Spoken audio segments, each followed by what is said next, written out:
పెట్టుకోవచ్చు అనమాట. ఇలాగనేది పెట్టుకున్న తర్వాత ఇక్కడ గీసి ఈ బుట్ట హ్యాండ్స్ కావాలంటే మీరు బుట్ట హ్యాండ్స్ పెట్టుకోవచ్చు, చిన్న హ్యాండ్స్ కావాలంటే చిన్న హ్యాండ్స్ పెట్టుకోవచ్చు. ఈ చిన్నపిల్లలదే కాబట్టి నేను చిన్న హ్యాండ్సే పెడుతున్నానండి.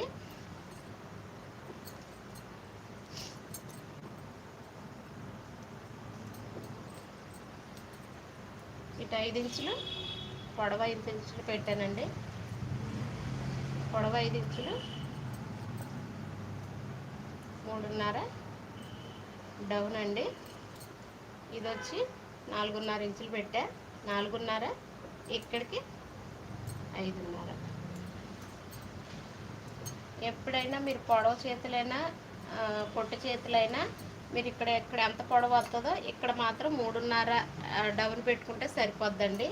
ఇది పొడవ వచ్చి 5.5 పెట్టాను కదా, ఇక్కడ వచ్చి పొడవ 3.5 డౌన్ అనేది పెట్టుకుంటే దేనికైనా మీకు అనేది సరిపోద్ది అనమాట అండి.